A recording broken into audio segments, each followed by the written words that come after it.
My name is Martin Matter with the Witness to War Foundation. It is January 12th, 2014, and we are in Tuscaloosa, Alabama, sitting with Mr. Ron Holmes, Holmes, who served in the United States Army in the COB 1st Battalion, 188th Infantry Regiment, 111th Airborne Division. And he has an interesting story regarding the United States' use of atomic bombs. How are you doing today, sir? Just fine, Martin. I appreciate you showing up and doing this. Believe me, it's an honor. My first question is, where are you from originally? Minneapolis, Minnesota. 40 below when I left there. And could you tell me about your life growing up before you joined the military? Yes, I was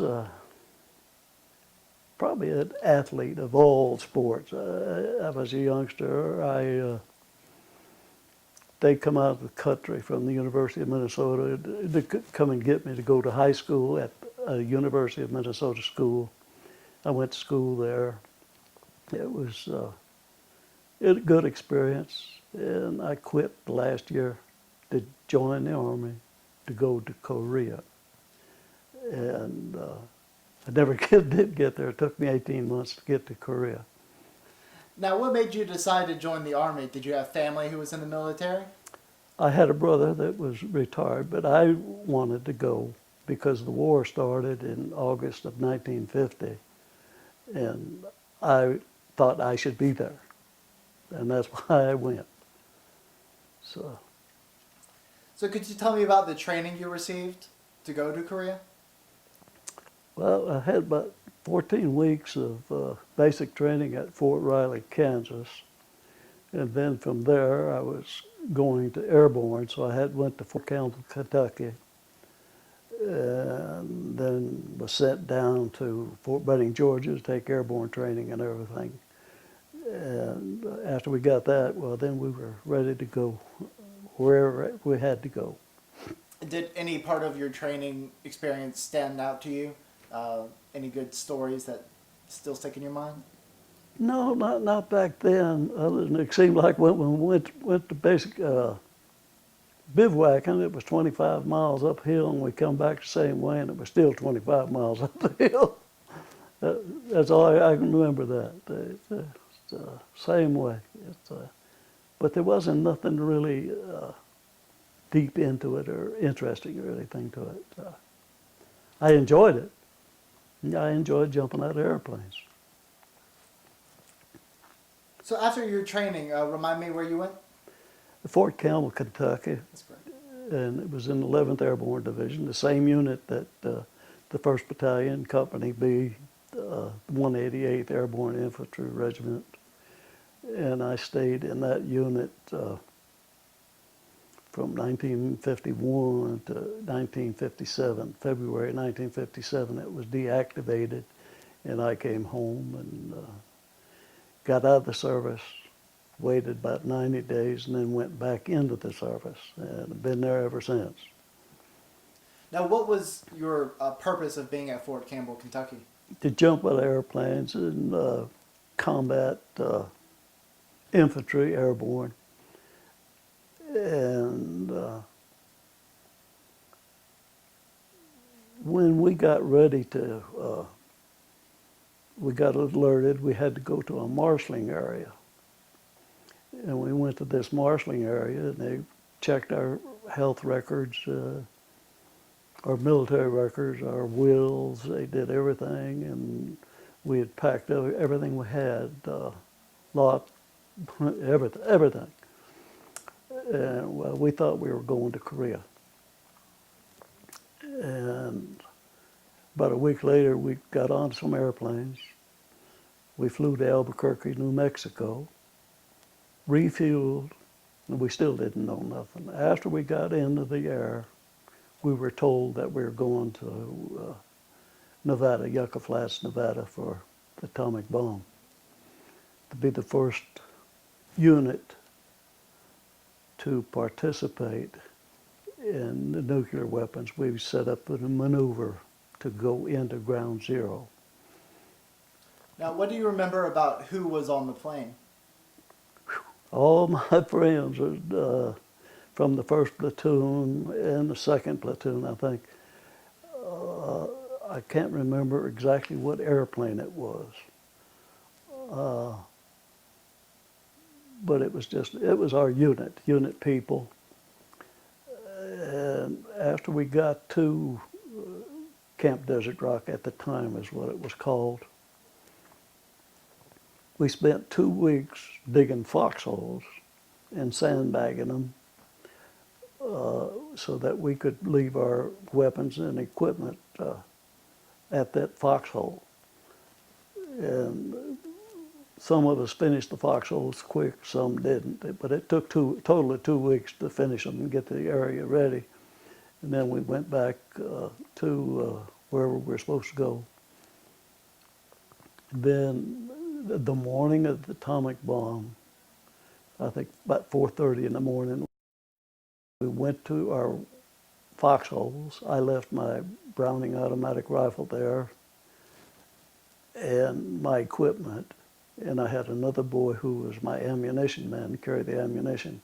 He was there, and we got everything lined up. Then we went back to 7 miles away from ground zero, and we had a little orientation. We were told to sit down and face away from the area. And then this 21 kiloton bomb went off. And of course, we still had to sit down. And the bomb, wind or whatever, went by us and then come back, going back to ground zero. Then we could turn around and sit down. And then we stood up, had another little orientation. We had radiation badges, one on each one of us. Then we went back down to our weapon sites, picked up our weapons, took off the film badge off of the weapons, and handed it over to somebody who was supposed to have been trained for this. Then we marched in a maneuver to ground zero to see what would happen. And of course, when we first got to our foxholes, it was all the sagebrush and everything was just burned down to nothing. And then we got down to ground zero, and there was this place. It was sandbagged like a swimming pool, and it looked like a good place to sit down. And they didn't like that when I did that, so a little bit of trouble. But then we got to check all the equipment that was down there. They had goats and lambs and stuff that hair burned off, and they were still alive, and some lived, some didn't. It blew up airplanes. All different types of equipment was there. There was a tower, like a radio tower, and it was just melted right on down to the ground. And we stayed there, I guess, about an hour, hour and a half. And then we went back to the 7 miles away. And of course, we had some more orientation, some more inspection for radiation and this and that and this and that. Then we went back to Camp Desert Rock, and they got the brooms and stuff out, and they swept us all off and everything, and then we walked through a shower that they had made with our clothes on. And then we got out of there, and of course they checked the radiation again. And we had a lot more orientation, and everything said that we didn't have no radiation. Radiation was the highest, it was about 3.98 at that time, and that's what they told us. But in later years, in 2012, maybe beginning 2013, I found out mine was 160. And it's in writing, it came from Nevada. But what the government did, after they got through with the bomb tests and things, they turned the whole bomb site over to the state of Nevada. And when they did that, Nevada and the Justice Department got together and they were paying everybody within a 450-mile radius $45,000. And so that got a lot of people thinking and everything, but the government has nothing to do with the site now. They gave it to the state to keep away from it. And that became a problem. But I did get a hold of a young lady that was in charge, and she helped me tremendously. What to do, what not to do. And just in general, every female secretary or associate that I've ever talked to was always up and at 'em for me to assist me in anything I could do. But some of the military people and everything, they weren't quite as cooperative. I'd like to go back and discuss more about your experience at the bomb Okay. site. Could you describe to me what it's like to witness the atomic bomb detonating? Yeah, it was beautiful. It was beautiful. I mean, it was every color of the rainbow. And we didn't, I can't remember having fear, any fear. I don't know if it was because I didn't know what I was doing or what they had told us, that we didn't have no worries or anything. But yeah, I was impressed by it. I was impressed by it. But in later years, things changed a little bit. And diseases, and cancer, all cancers is caused by radiation, plus a lot of other things that I have. But I am, as far as I'm concerned, healthy. I've had the 2 operations this year, but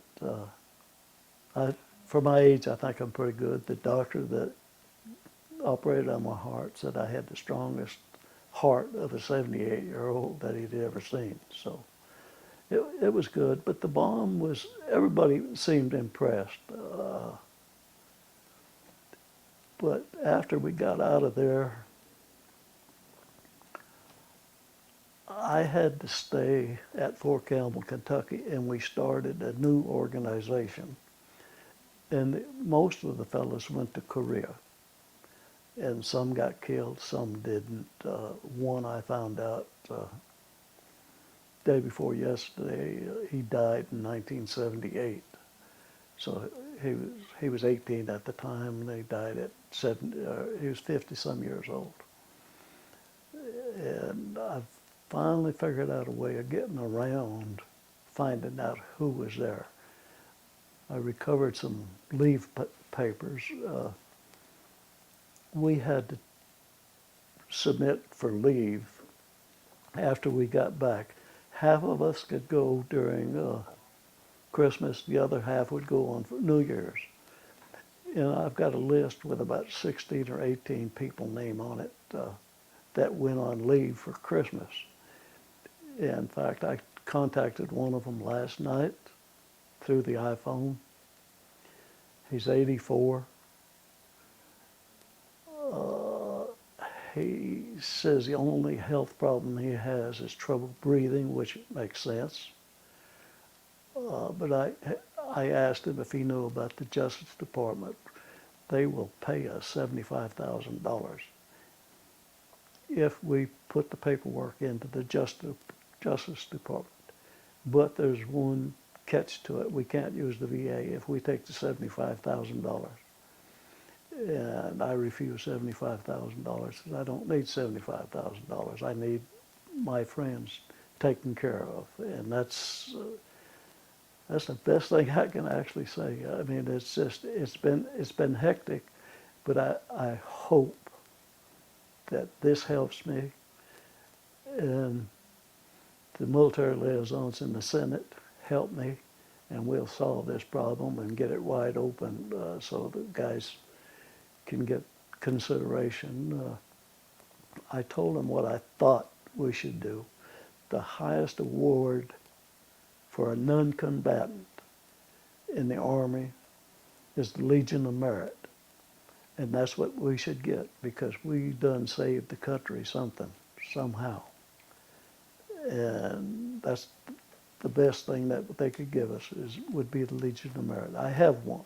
I mean, it's qualifications is hard, but I have one. The kids that were at Tuskegee during the Second World War, where they carried up pliers or ranch or whatever they did, they all got gold medals. We have got nothing. We have got no letter, anything that says thank you. And I think that's wrong. And I'd just like to talk more about that day in question. Okay. And we can get to the all right, we keep the going. end of the story later. Okay. As you were wandering around the bomb site, what sort of clothes and equipment did you have? We had regular fatigues and probably had jackets on. I can't remember if we had jackets on, because at 4 o'clock in the morning it was cold at Desert Rock. And but it would warm up real good. And of course, digging foxholes, it kept us warm. But we had our regular uniforms and stuff on. We had our field packs with equipment in them, plus we had our weapons. And of course, this weapon that I had, the Browning automatic rifle, I carried it for 2 or 3 hours after that bomb went off and everything, and after I retrieved it. And how much radiation that weapon had, I don't know, but it was on my body. And till recently, I didn't believe that I had that much, but after I heard from this organization in Nevada, I'm convinced it's 160. They doubled it. The government told people whatever they come out to is 80, and they doubled it to 160. So the radiation is important, but I think what they found out from us as far as what effect it was going to have on other people if we dropped a bomb on them or somebody dropped a bomb on us, what the effects were going to be. That's what they learned. And we were misled a little bit. Because we thought when we went through the marshalling area, we were on our way to Korea. The 187 was surrounded at that time, and we were the only ones that could replace them. So that's what our thoughts was until after we got up in the plane in Albuquerque. But the bomb itself, it's a once-in-a-lifetime thing, and it was beautiful. But as the people were briefing us and everything, it just didn't seem that they were giving us the complete story. Withheld information from us and hoped that they were wrong. But Now, what did you or anybody in those platoons know about Hiroshima or Nagasaki? not too much. The boy that I talked to Friday night, I guess it was, must have been Friday night, but he was 84. But he was at one of the bombs before that in the Pacific Ocean somewhere, and I can't remember what it is, but I can provide his name and telephone number and everything to you if you need it. Could you tell his name on camera? Pardon? Could you tell me his name on camera?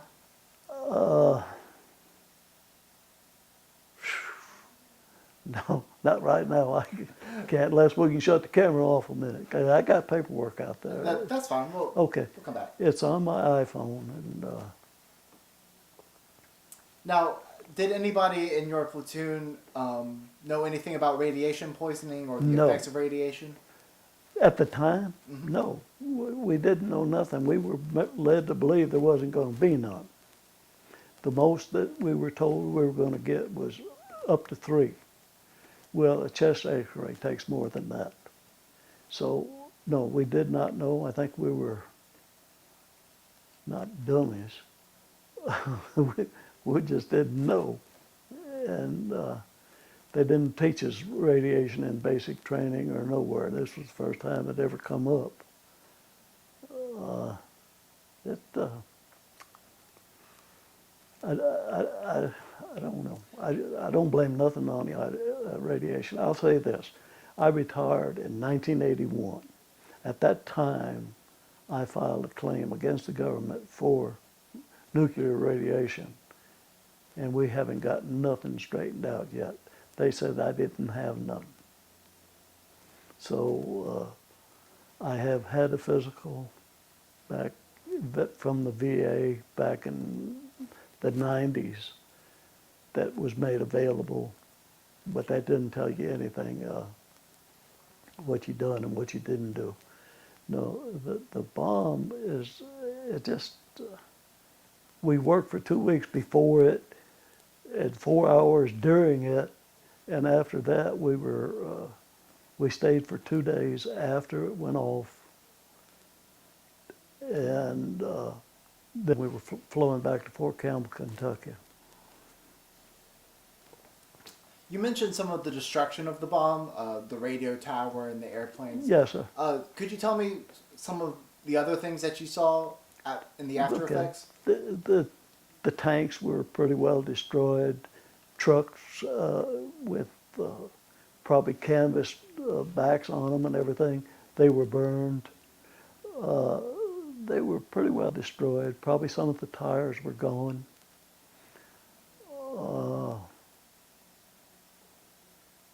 The water was still in that sandbag place. I mean, it was like a swimming pool.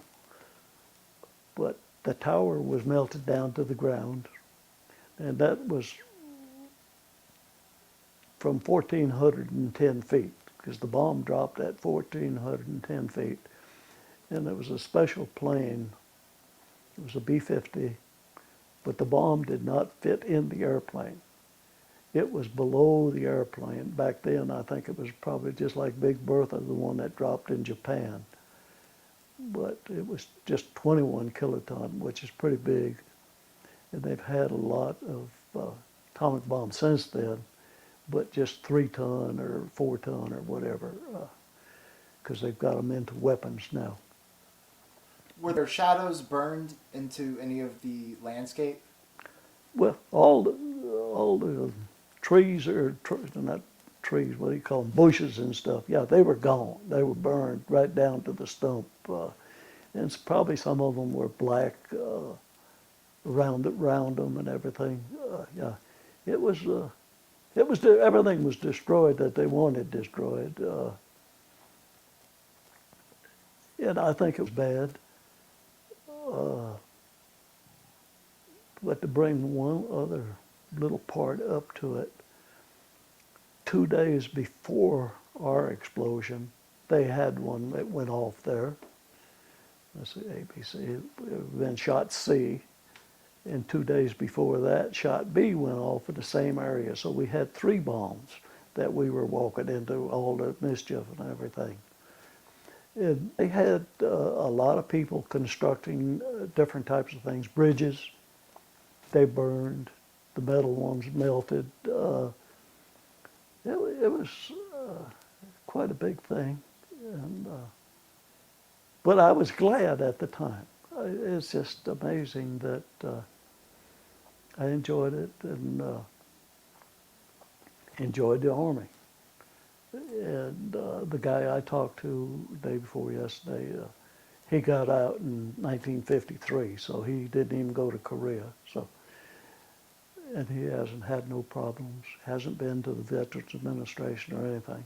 But he does not know about the Justice Department. And I will send him the paperwork. But he should know about it because he was there.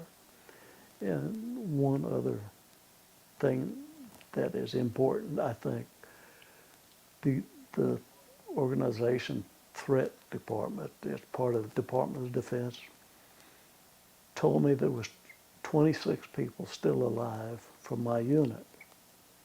And so I called them up and I wanted their names. They wouldn't give me the names, But they say, if you will write a letter to them, send us the letter in 26 stamped envelopes. They would mail these letters out. They sent me a letter on the 18th of October 2012 that the letters had been mailed out with my name, address, telephone number, and everything else. I have not heard from any one of those 26 people. Now that tells me one thing, or wants me to believe that they didn't get mailed out, because the man I talked to the night before last, he did not get one. So I don't know, this organization is the only one that I know in the Department of Defense that has all the information. And the only information that they have gotten is third-party people. So it's a big thing, and it's hid. I don't know why. I just have one last question about your time at the bomb site. Did Yeah. the weather change at all while you were patrolling? No, not really. The biggest thing is when the bomb went off itself, it took probably 3, 4, 5, maybe 6 seconds to catch up to us 7 miles away, and went by us, and it shook us a little bit.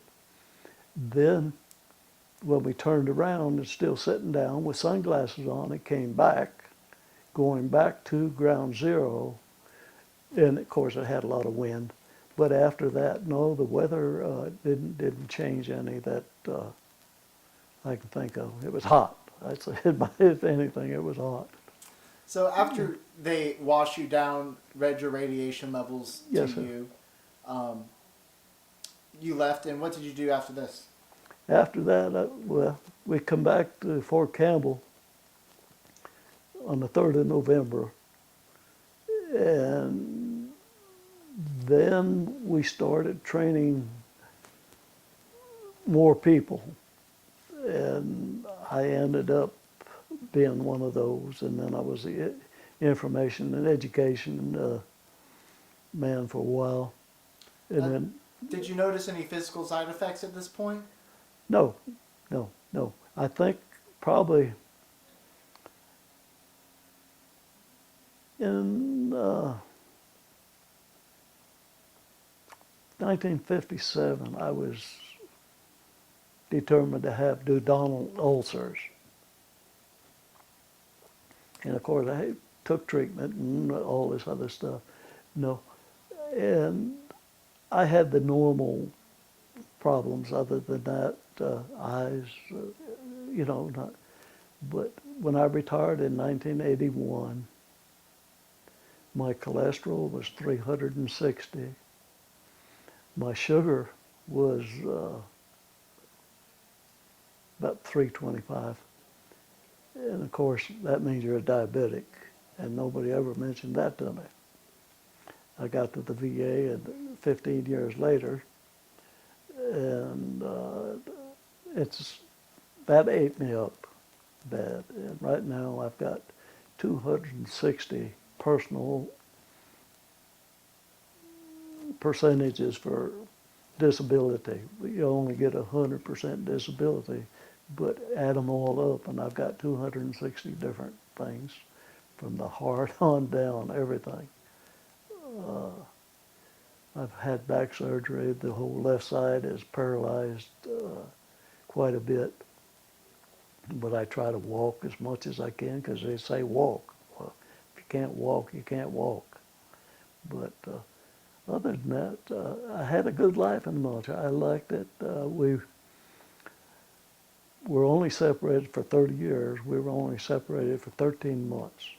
We flew together, wife and kids, to Germany, come back on a boat 4 years later, and then 3 years later we went to France together and come back together. So, I mean, everything was good in the military. I played sports in the military, traveled all over Europe playing sports, and no, I was an athlete.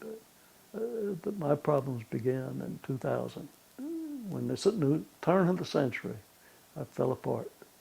But I'm going to survive. Did you notice anybody else in your platoon who was there suffer from any side effects in the immediate No, time after? because pretty well we separated,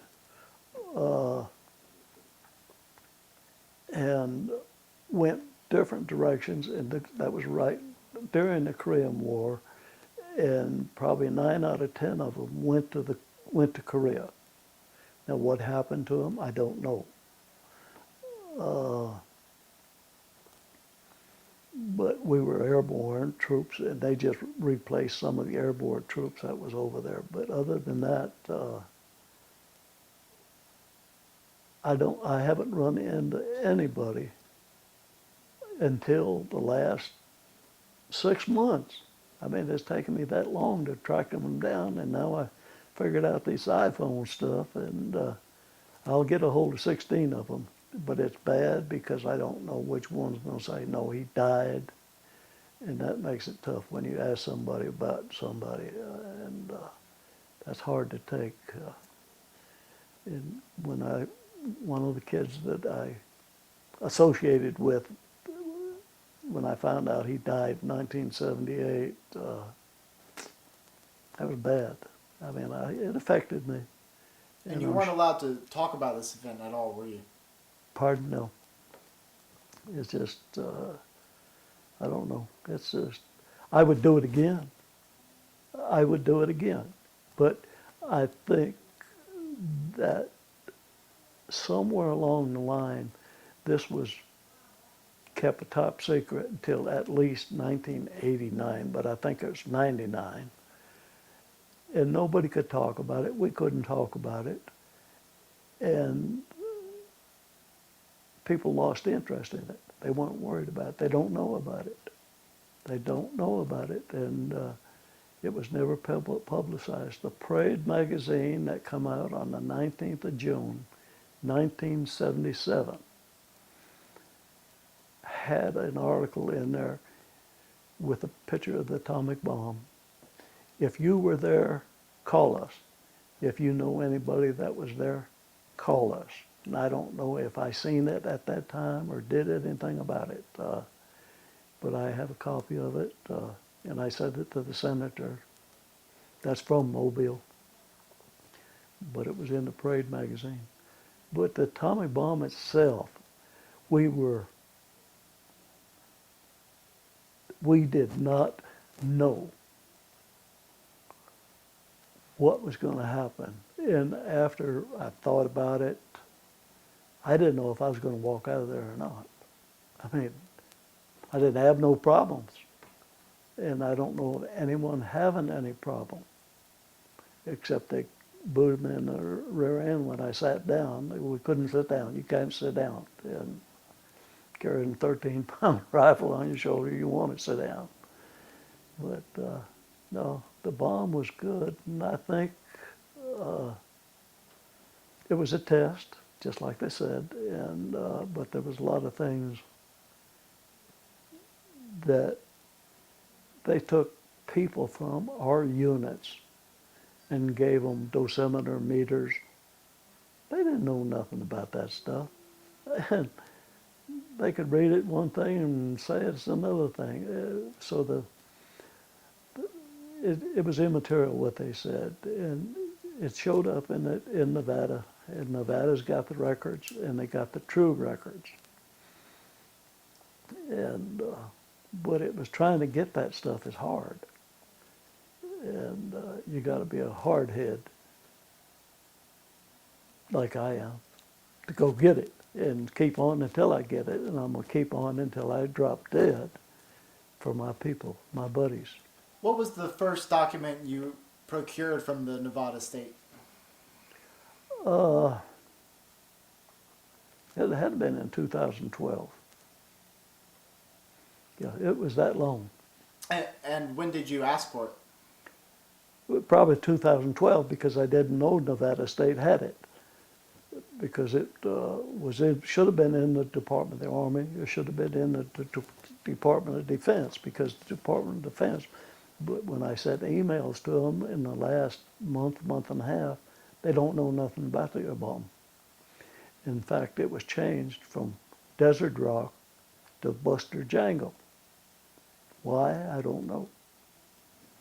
But there was a reason for it being changed. So, And what information did they give you at this point?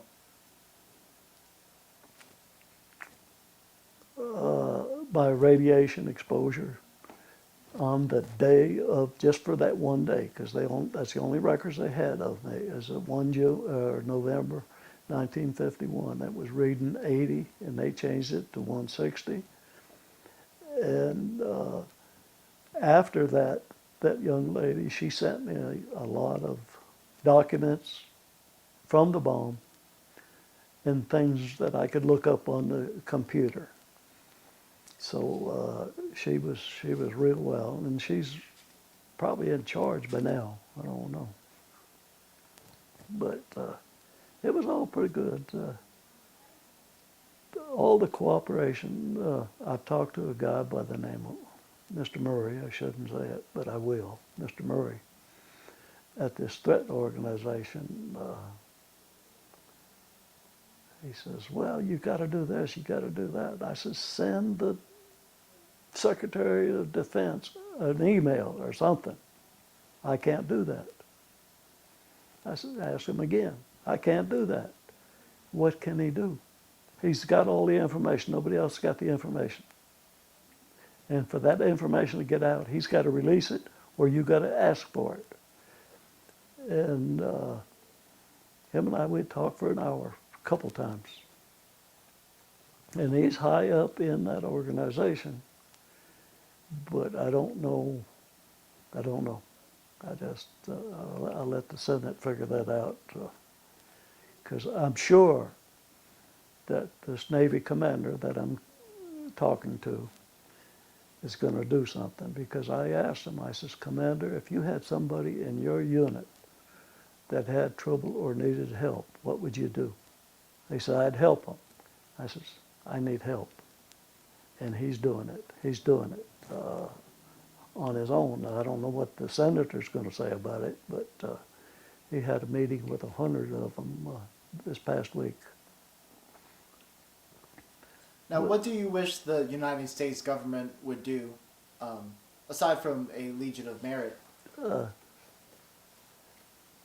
Tell people what's happened and what the purpose was.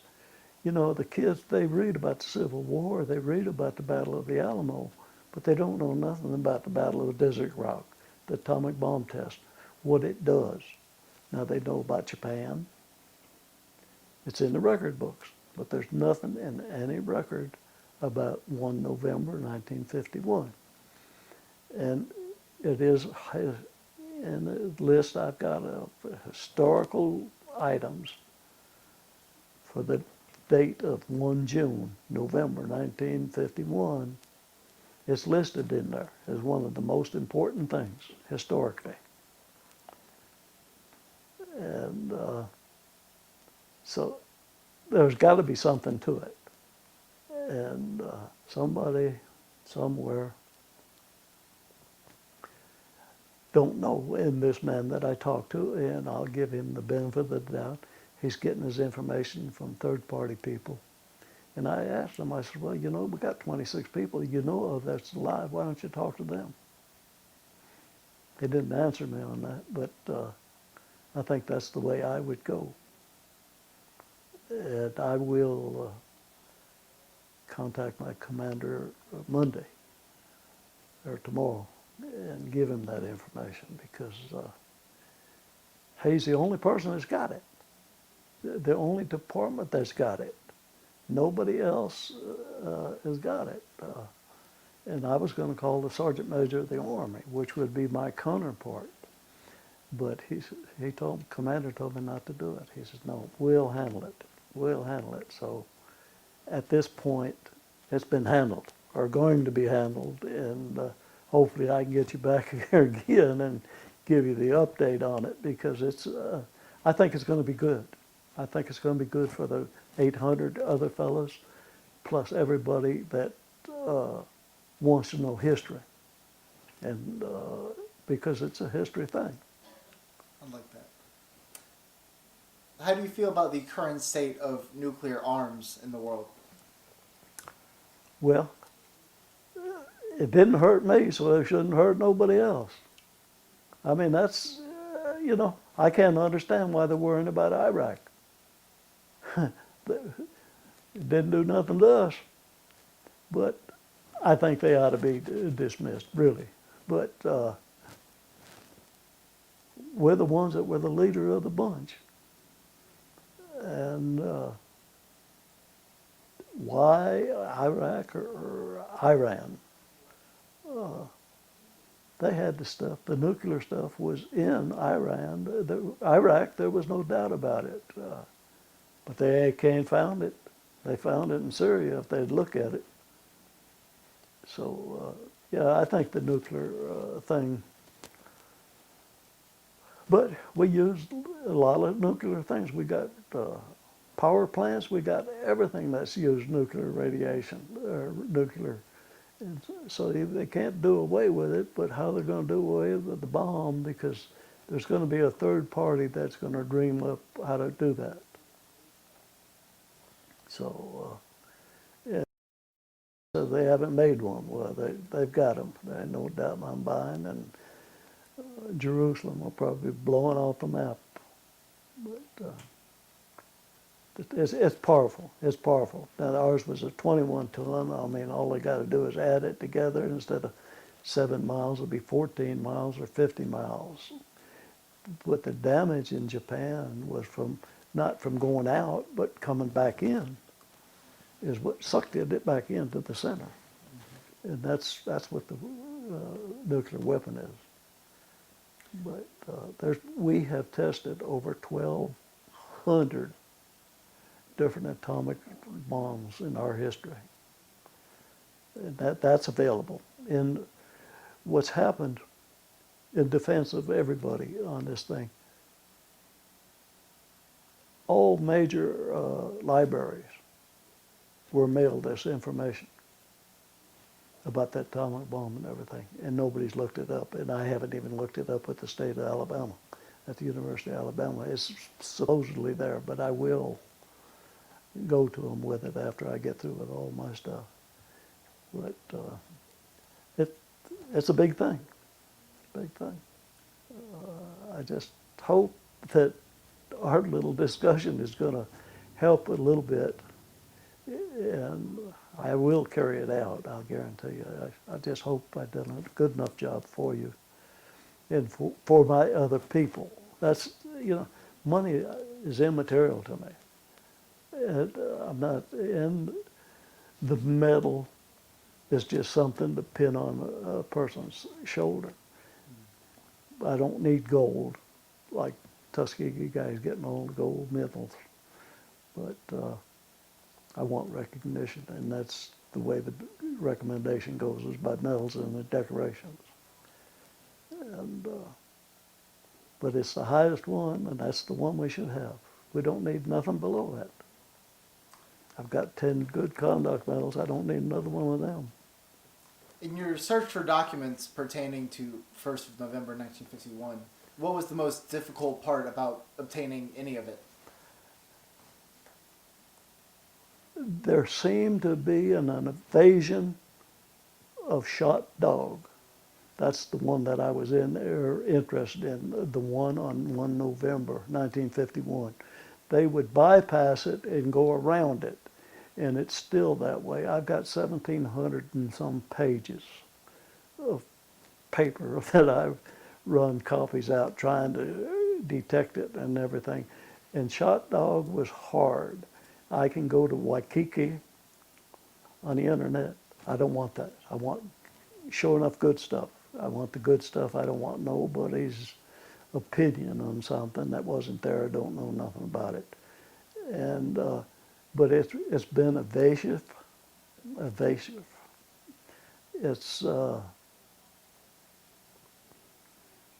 It's been difficult. It's been difficult, and I don't understand why. If I could understand why They tried not to talk about it. It just, I don't know why. I don't know why. And but there has got to be a reason. There has to be a reason that but it's out there if you can figure out how to jump into it. And there's a lot of things. See, when I was trying to send the emails to the Secretary of Defense, a thing would pop up, well, what do you want to talk about? And that's when I would put Buster Jangle, 1 November 1951, and the message would come back, nothing available. Then I'd reword it and do it something else, and the same thing, it's not available. So Friday night I run it to another one, it's a honor society or something, no, history of society. And I put it in there and I got the same answer back. We don't know nothing about it. So it's not been readily available for people to figure out what to do and what it was and everything. But when I talk to my great-grandkids who are in high school and everything, they don't know nothing about it. They said, well, Grandpa, you weren't there. And I was there, but they can't find it. And it's amazing that this is 63 years later, and still nobody knows about it. You people are going to make it available. I'm serious. And the 800 or whatever there was of us should know about it and get respect for it. And children, grandchildren, great-grandchildren, and neighbors should know all about it. One thing I will say, you were talking about about injuries or things. I've got a 34-year-old grandson who's had both hips replaced. I've got a son sitting in there. His right shoulder is screwed up. There is some bone defects in my genes, and it had to come from the atomic bomb because the rest of my family, well, one brother's had both knees replaced, but that's about the only thing. The rest of them died of old age or whatever. But that is one thing that is interesting to me. And spinal spivita, whatever they call it, that's a problem. I've had the operation on my back. It wasn't successful, but that doesn't bother me. But, the next generation is being involved into this in some way, because when Chris's kids, he has 3. That's my grandson. That's 34. He's got a set of twins that are 11. He's got a daughter that's 13. What's she going to do? They have the same genes, and they should be working on something to figure it out. But you through? You ain't through. Well, you truly have a unique story. Is there anything else that you might like to say? No, I think I've done everything that, it's been hard. It's been hard. And talking to you, I think I've done a fairly good job. I don't know, but at least I could remember things. And being 80 years old, I mean, it's 63 years ago we're talking about, and it makes a difference in aspect of life or whatever. I mean, I think what I've said is right, and like I say, I'm not interested in money. Usually people are interested in money. I'm not interested in money. But I have the paperwork to send to the Justice Department. That will go to the boy I talked to the day before yesterday. But it should be known, people should be knowing that it is available. The people that lived in within 450-mile radius got paid. And the guys that were there should be paid probably. But not by the Justice Department, by the Department of Defense. And that's the way I figure it, because they shoved it off to somebody else to do, just like Nevada. But that's about it. I can't think of anything else unless you can. Well, Mr. Holmes, I thank you so much for contacting us Yeah. to tell us the story. It's absolutely amazing, and I thank you so much for doing your due diligence on Yeah. researching everything that you've done. Yeah. Thanks again for taking the time. Thank you very much for your service. Yes, sir. It's been a true honor speaking Well, to you. I appreciate it and I enjoyed it, and I've got documents I can give to you if you want to take them with you. Thanks. Okay.